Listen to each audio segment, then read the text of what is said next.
ਸ਼੍ਰੀ ਹੇਮਕੁੰਟ ਸਾਹਿਬ ਤੋਂ ਤਕਰੀਬਨ 6 ਕਿਲੋਮੀਟਰ ਪਹਿਲਾਂ ਸਥਿਤ ਗਾਗਰੀਆ ਦੇ ਸਥਾਨ ਉੱਤੇ ਗੁਰਦੁਆਰਾ ਸ਼੍ਰੀ ਗੋਬਿੰਦ ਧਾਮ ਸੁਸ਼ੋਭਿਤ ਹੈ। ਸ਼੍ਰੀ ਹੇਮਕੁੰਟ ਸਾਹਿਬ ਦੇ ਦਰਸ਼ਨਾਂ ਨੂੰ ਜਾਣ ਵਾਲੀ ਸੰਗਤ ਇਸੇ ਗੁਰਦੁਆਰਾ ਸਾਹਿਬ ਵਿੱਚ ਰਾਤ ਨੂੰ ਵਿਸ਼ਰਾਮ ਕਰਦੀ ਹੈ। ਗੁਰਦੁਆਰਾ ਸਾਹਿਬ ਦੀ ਇਮਾਰਤ ਦਾ ਕੁਝ ਹਿੱਸਾ ਨੈਨੀਤਾਲ ਹਾਈ ਕੋਰਟ ਵੱਲੋਂ 2018 'ਚ ਗੈਰ ਕਾਨੂੰਨੀ ਐਲਾਨਿਆ ਗਿਆ ਸੀ, ਪਰ ਅਜੇ ਤੱਕ ਸਥਾਨਕ ਪ੍ਰਸ਼ਾਸਨ ਵੱਲੋਂ ਹਾਈ ਕੋਰਟ ਦੇ ਆਦੇਸ਼ ਉੱਤੇ ਕੋਈ ਕਾਰਵਾਈ ਨਹੀਂ ਕੀਤੀ ਗਈ ਸੀ। ਜਿਸ ਤੋਂ ਬਾਅਦ ਪਿਛਲੇ ਦਿਨੀ ਨੈਨੀਤਾਲ ਹਾਈ ਕੋਰਟ ਨੇ ਇੱਕ ਵਾਰ ਫਿਰ ਤੋਂ ਸਖਤ ਰੁਖ ਅਪਣਾਉਂਦਿਆਂ ਪ੍ਰਸ਼ਾਸਨ ਨੂੰ ਜਲਦ ਕਾਰਵਾਈ ਕਰਨ ਦੇ ਆਦੇਸ਼ ਦਿੱਤੇ। ਇਸ ਬਾਰੇ ਜਾਣਕਾਰੀ ਦਿੰਦਿਆਂ ਜੰਗਲਾਤ ਵਿਭਾਗ ਦੇ ਅਧਿਕਾਰੀਆਂ ਦਾ ਕਹਿਣਾ ਹੈ ਕਿ ਗੁਰਦੁਆਰਾ ਗੋਬਿੰਦ ਧਾਮ ਸਮੇਤ 49 ਅਜਿਹੇ ਰੈਸਟੋਰੈਂਟ, ਹੋਟਲ ਜਾਂ ਹੋਰ ਥਾਵਾਂ ਹਨ ਜੋ ਜੰਗਲਾਤ ਵਿਭਾਗ ਦੀ ਜ਼ਮੀਨ ਦਾ ਹਿੱਸਾ ਹਨ। ਇਸ ਲਈ ਜੇ ਇਹਨਾਂ ਥਾਵਾਂ ਨੂੰ ਜਲਦੀ ਹੀ ਖਾਲੀ नहीं ਕੀਤਾ ਗਿਆ ਤਾਂ ਵਿਭਾਗ ਵੱਲੋਂ ਇਹਨਾਂ ਇਮਾਰਤਾਂ ਨੂੰ ਢਾਇਆ जाएगा। सिखों के पवित्र तीर्थ हेमकुंड साहब और फूलों की घाटी के अंतिम पड़ाव घांगरिया में व्यवसाय करने वाले उन 50 लोगों के ऊपर संकट के बादल गहरा गए हैं। वन विभाग ने कुछ दिनों पूर्व एक आदेश जारी कर स्पष्ट कहा है कि यदि ये लोग जल्द से जल्द इन 49 प्रतिष्ठानों को खाली नहीं करते हैं तो वन विभाग द्वारा इन्हें तोड़ने की कार्रवाई शुरू की जाएगी। वन विभाग की माने तो ये 49 प्रतिष्ठान जिनमें होटल, ढाबे, रेस्टोरेंट आदि शामिल हैं, वन भूमि में बने हुए हैं, इसलिए गैर कानूनी है। बता दें कि वर्ष 2018 में नैनीताल हाई कोर्ट ने घांगरिया में बने हुए उन 50 प्रतिष्ठानों को अवैध बताया था, वन भूमि में निर्मित बताया था, जिसके अनुपालन में वन विभाग द्वारा अब कार्रवाई शुरू कर दी गई है। वन विभाग के अनुसार उन्होंने यहाँ पर उन 50 प्रतिष्ठानों को सील कर दिया है और यदि जल्द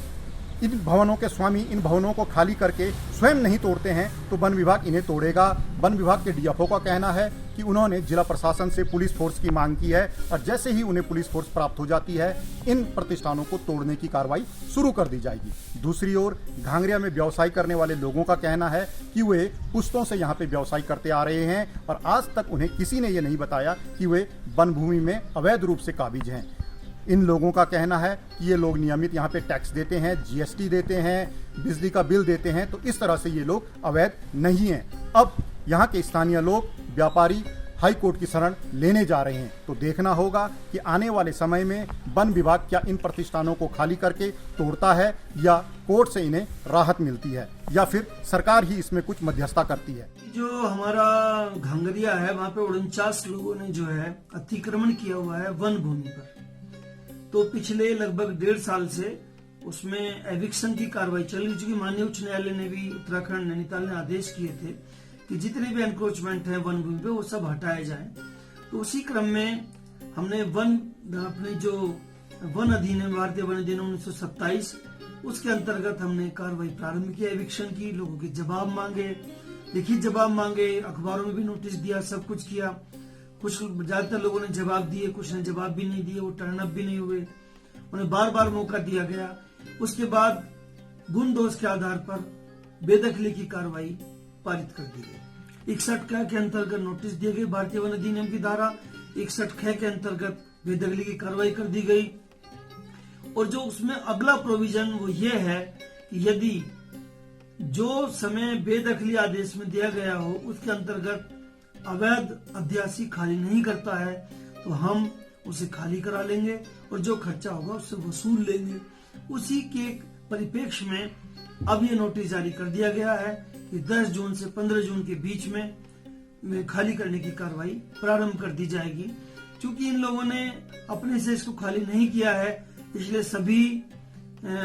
इलीगल कंस्ट्रक्शंस को सील कर दिया गया है ताकि कोई उसमें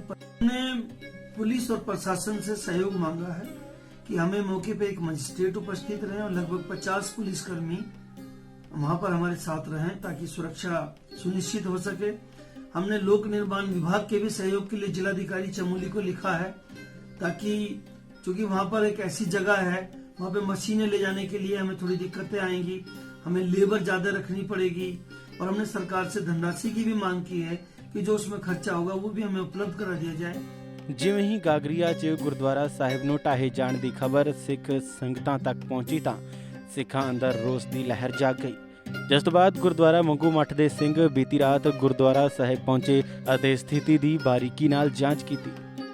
ਮੈਂ ਇੱਕ ਖਬਰ ਸੁਣੀ ਸੀ ਕਿ ਅੱਜ ਤੱਕ ਦੇ ਉੱਪਰ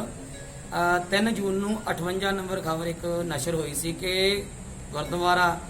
ਹੇਮਕੁੰਟ ਸਾਹਿਬ ਦੇ ਨਾਲ 49 ਜਿਹੜੇ ਹੋਟਲ ਤੇ ਦੁਕਾਨਾਂ ਨੇ ਉਹਨਾਂ ਦੇ ਨਾਲ ਗੁਰਦੁਆਰਾ ਸਾਹਿਬ ਨੂੰ ਧਵਸਤ ਢਾਹ ਦਿੱਤਾ ਜਾਊਗਾ।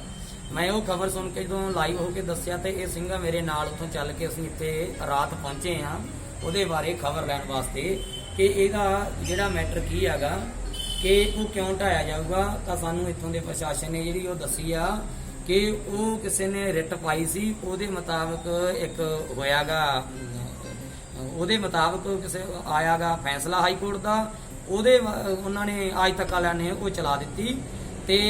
ਪ੍ਰਸ਼ਾਸਨ ਵੱਲੋਂ ਸਾਨੂੰ ਇਹਨਾਂ ਨੂੰ ਭਰੋਸਾ ਦਿੱਤਾ ਗਿਆਗਾ ਕਿ ਇਸ ਤਰ੍ਹਾਂ ਦਾ ਕੋਈ ਕੁਝ ਨਹੀਂ ਕੀਤਾ ਜਾਊਗਾ ਤੇ ਅਸੀਂ ਇੱਥੇ ਆ ਕੇ ਇਹਨਾਂ ਤੋਂ ਜਿਹੜੀ ਰਿਪੋਰਟ ਲਈ ਆ ਉਹਦੇ ਮੁਤਾਬਕ ਅਜੇ ਇਸ ਤਰ੍ਹਾਂ ਸਾਨੂੰ ਨਹੀਂ ਕੁਝ ਦੱਸਿਆ। ਬਾਕੀ ਅੱਗੇ ਜਿਹੜੀ ਉਹ ਗੱਲ ਤੁਹਾਨੂੰ ਦਮਨਦੀਪ ਸਿੰਘ ਜੀ ਦੱਸਣਗੇ। ਜਿੱਦਾਂ ਜਬਰਜੰਗ ਸਿੰਘ ਜੀ ਨੇ ਕਿਹਾ ਕਿ ਇਹਨਾਂ ਕੋਲ ਸਾਧਨ ਨਹੀਂ ਸੀਗਾ ਤੇ ਮਹਾਰਾਜ ਸਾਧਨ ਬਣਾਉਂਦਾ ਹੁੰਦਾ। ਕਲਗੀਧਰ ਦੀ ਕਿਰਪਾ ਦੇ ਨਾਲ 4 ਸਿੰਘ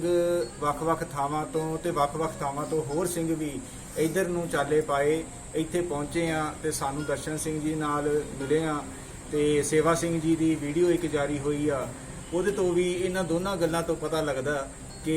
ਇਹ ਜਿਹੜੀ ਗੱਲ ਹੈ ਇਹ ਝੂਠੀ ਹੈ। ਕਿਹਾ ਜਾ ਰਿਹਾ ਹੈ ਕਿ ਅੱਜ ਤੱਕ ਚੈਨਲ ਵੱਲੋਂ ਇਹ ਮਿਸਗਾਈਡ ਕਰਨ ਵਾਲੀ ਨਿਊਜ਼ ਚਲਾਈ ਗਈ ਹੈ, ਜਦ ਕਿ ਅੱਜ ਤੱਕ ਇੱਕ ਜ਼ਿੰਮੇਵਾਰ ਚੈਨਲ ਹੈ। ਪਰ ਫਿਰ ਵੀ ਉਹਦੇ ਤੋਂ ਜੇ ਗਲਤੀ ਹੋਈ ਆ ਚਲੋ ਠੀਕ ਹੈ। ਦਰਸ਼ਨ ਸਿੰਘ ਜੀ ਨੇ ਸਾਨੂੰ ਵਿਸ਼ਵਾਸ ਦਿਵਾਇਆ ਵੀ ਇਹੋ ਜਿਹੀ ਕੋਈ ਗੱਲ ਜਾਂ ਕਾਰਵਾਈ ਨਹੀਂ ਕੀਤੀ ਜਾਵੇਗੀ। ਸੇਵਾ ਸਿੰਘ ਜੀ ਨੇ ਵੀ ਸਾਨੂੰ ਵਿਸ਼ਵਾਸ ਦਿਵਾਇਆ ਵੀ ਇਹੋ ਜਿਹੀ ਕੋਈ ਕਾਰਵਾਈ ਨਹੀਂ ਕੀਤੀ ਜਾਵੇਗੀ। ਦੂਜੇ ਪਾਸੇ ਗੁਰਦੁਆਰਾ ਸਾਹਿਬ ਦੇ ਮੈਨੇਜਰ ਦਰਸ਼ਨ ਸਿੰਘ ਨੇ ਇਸ ਸਾਰੇ ਮਸਲੇ ਉੱਤੇ ਗੱਲਬਾਤ ਕਰਦਿਆਂ ਦੱਸਿਆ ਕਿ ਬੇਸ਼ੱਕ ਨੈਨੀਤਾਲ ਹਾਈ ਕੋਰਟ ਵੱਲੋਂ ਇਮਾਰਤਾਂ ਨੂੰ ਢਾਉਣ ਦੇ ਆਦੇਸ਼ ਦਿੱਤੇ ਗਏ ਹਨ, ਪਰ ਗੁਰਦੁਆਰਾ ਸਾਹਿਬ ਦੀ ਕਮੇਟੀ ਸਿੱਖ ਸੰਗਤਾਂ ਨੂੰ ਵਿਸ਼ਵਾਸ ਦਿਵਾਉਂਦੀ ਹੈ ਕਿ ਗੁਰਦੁਆਰਾ ਸਾਹਿਬ ਦੀ ਇਮਾਰਤ ਨੂੰ ਕਿਸੇ ਵੀ ਤਰ੍ਹਾਂ ਦਾ ਕੋਈ ਨੁਕਸਾਨ नहीं होने दिता जाएगा।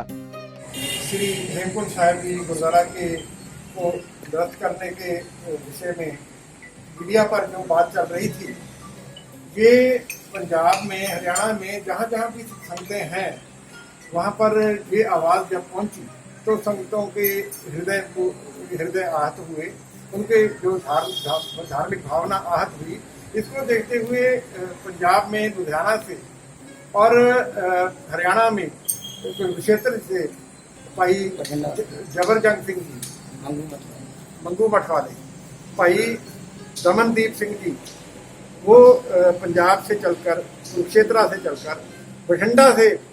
लुधियाना से चलकर यहाँ पर आए थे कि हम देखें कि भी इसके बारे में क्या होने जा रहा है। इस विषय में जब इनसे बात हुई तो इनको ये विश्वास दिला दिया गया है कि नहीं, ऐसी कोई हरकत नहीं है, ये एक मिसकॉन्सेप्शन थी, मिस इंटरप्रिटेशन थी मीडिया की ओर से। तो मैं इनसे निवेदन करूंगा कि ये संगतों के जानकारी के लिए अपनी ओर से शब्द करें। चमोली तो पूरन सिंह की रिपोर्ट, दर्शन टीवी।